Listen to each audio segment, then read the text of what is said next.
No ar, Jornal da CUT. Olá Brasil, eu sou o André Acarini, o Jornal da CUT começa agora e hoje traz os seguintes assuntos. Campanha por juros baixos segue com protestos nesta terça-feira, dia de reunião do Copom, Comitê de Política Monetária do Banco Central, que decidirá a taxa de juros a ser praticada nos próximos meses. Você confere ainda, entenda como vão funcionar o Pix automático e o Pix agendado e a manifestação de solidariedade da CUT Nacional aos trabalhadores sem terra vítimas de incêndio no Pará. A partir de agora, aqui no Jornal da CUT. Rádio CUT. Aqui, a classe trabalhadora tem voz. Acesse pelo site www.cut.org.br. O Jornal da CUT começa falando então sobre essa terça-feira, dia em que vários protestos serão realizados em vários locais no país. Trabalhadores e trabalhadoras voltam a se reunir então nessa terça-feira, data do início da última reunião do ano do Comitê de Política Monetária do Banco Central, o Copom, que vai definir as mudanças na taxa básica de juros da economia brasileira, a Selic.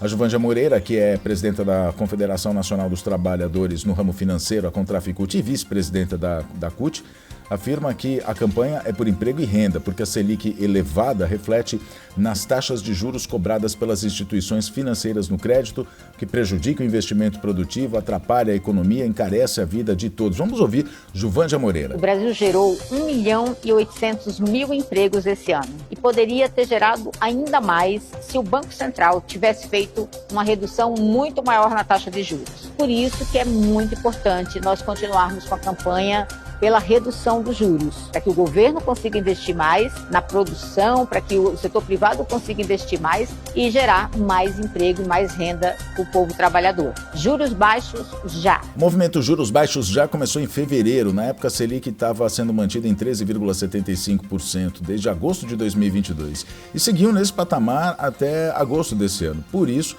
foi iniciada essa intensa pressão nas redes sociais e nas ruas com materiais didáticos em vídeos, para explicar à população o que isso significa. Crédito mais caro para as famílias e empresas, travando o crescimento do país e aumentando o endividamento de todos. A prática pelo Banco Central de uma política monetária contracionista, ou seja, que promove a desaceleração do PIB e do consumo até agosto passado, também levou o Banco Central a sofrer pressões de setores da indústria e do governo federal. O presidente Lula, em fevereiro, já havia dito, o problema não é de um banco independente ou ligado ao governo, o problema é que esse país tem uma cultura de viver com juros altos que não combina com a necessidade de crescimento que o país tem. Diante da pressão, que levou até mesmo o presidente do Banco Central, Roberto Campos Neto, a comparecer em audiência ao Senado para justificar a manutenção da Selic naquele patamar de 13,75% ao ano, finalmente, em agosto desse ano, o Copom deu início a um ciclo de redução da taxa básica de juros de 0,5 ponto percentual a cada rodada do encontro, que ocorre a cada 2 meses. Na última reunião do comitê, foi no dia 31 de outubro e 1º de novembro, a Selic alcançou o patamar de 12,25%, o menor nível desde março de 2022. Só que ainda assim é capaz de impedir, ela ainda impede que a economia do país acelere mais rápido. Economistas de tendência desenvolvimentista avaliam que uma taxa básica de juros razoável deveria estar no patamar de pelo menos um dígito. A título de comparação, os países da Organização para a Cooperação e Desenvolvimento Econômico, a OCDE, que reúne 38 economias mais avançadas, trabalham com juros básicos muito mais baixos do que no Brasil. Na União Europeia, por exemplo, o índice está em 4%. Entretanto, no Brasil não poderia reduzir a Selic, o Brasil não poderia reduzir a Selic para esse nível, por ter uma moeda menos valorizada. Bom, as concentrações de hoje, então, desses atos vão acontecer em frente aos prédios do Banco Central em várias cidades onde a entidade não tem sede. Os sindicatos chamam a concentração para locais de grande circulação. Isso ocorre entre 11 e meio-dia, com ações também nas redes sociais, com a hashtag Juros Baixos Já, aliás, nas redes sociais entre 11 e meio-dia, nos bancos, nas sedes do Banco Central, antes às 10 horas da manhã. Então vai ter em Brasília, em Belém, Belo Horizonte, Curitiba, Fortaleza, Porto Alegre, Rio de Janeiro, Salvador e São Paulo, tudo a partir das 10 horas da manhã, em frente às sedes do Banco Central nessas cidades. Economia. Agora a gente fala sobre as novas funcionalidades do Pix, que vão ser lançadas. O Pix, que é uma ferramenta desenvolvida por servidores do Banco Central, vai ganhar 2 novas modalidades a partir de outubro do ano que vem. O Pix automático e o Pix agendado, que será recorrente. O automático vai operar como é hoje o débito automático. É mais uma opção de pagamento para as contas que se tem todo mês. Água, luz, escola, academia, enfim, as contas que você coloca lá no débito automático. Todas as pessoas que usam Pix vão poder ter essa opção, independente do banco em que a pessoa possui conta. Para a pessoa física, o serviço não vai ter cobrança de tarifa. Já o Pix agendado ou recorrente é parecido com uma transferência agendada, usada para pagar serviços que são pagos de forma regular, como psicólogo, dentista, diarista. Mediante uma autorização prévia, o usuário vai poder ter determinado pagamento debitado de forma automática todo mês, sem precisar lembrar de pagar a fatura e fazer um agendamento ou uma autenticação a cada operação. Essa operação, né, essa funcionalidade vai funcionar apenas para transferência entre pessoas físicas. Bom, vale lembrar, né, que no Brasil o pai e a mãe do Pix foram os funcionários, os pais e as mães, né?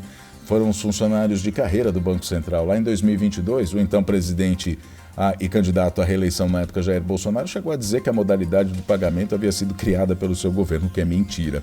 A portaria do Banco Central, que instituiu o grupo de trabalho para desenvolver uma ferramenta interbancária de pagamento instantâneo, foi publicada em 3 de maio de 2018, muito antes da eleição de Bolsonaro. Modalidade de pagamento sequer constou no programa de governo de Bolsonaro quando candidato em 2018. O sistema de pagamento instantâneo foi criado e implementado pelos analistas e técnicos do Banco Central, ou seja, por servidores concursados do Estado, como explicitado em nota do Sindicato Nacional dos Servidores do Banco Central, que foi divulgada nas eleições de 2022, quando Bolsonaro tentou tomar para si essa criação desse programa de pagamentos que hoje é amplamente difundido no Brasil. Informa CUT. O Jornal da CUT agora destaca a solidariedade, a manifestação de solidariedade, nota da CUT, expressando a solidariedade e respeito às famílias, companheiros e companheiras de luta das vítimas do incêndio no acampamento Terra e Liberdade em Paraupebas, no Pará, ocorrido na noite do sábado. A tragédia matou 9 pessoas, 6 delas trabalhadores rurais acampados e 3 trabalhadores da empresa que prestava serviço na área, além de deixar 5 feridos. O MST está de luto. A Central Única dos Trabalhadores também está de luto. As famílias que perderam seus parentes no incêndio estão acampadas porque lutam pelo direito de moradia e de terras para plantar e trabalhar, como outras 450 mil famílias lideradas e organizadas pelo MST em todo o país. Essa tragédia também é resultado da histórica concentração de terra no Brasil. Menos de 1% das propriedades rurais concentra quase metade de toda a área rural do país, enquanto 50% das propriedades têm tamanho inferior a 10 hectares e ocupam apenas 2,3% da área rural total, conforme dados da Oxfam. Ao solidarizar-se com as famílias das vítimas, a CUT também repudia a concentração de terra no Brasil, que causa desigualdades, mina o caminho rumo ao desenvolvimento sustentável e ao combate à pobreza e à fome.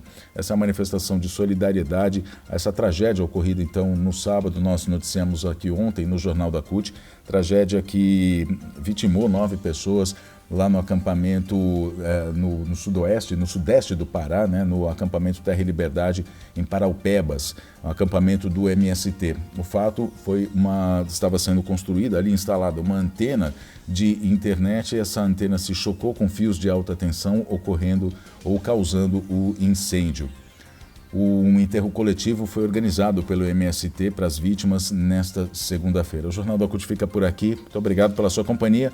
Nós nos falamos na próxima edição. Até lá.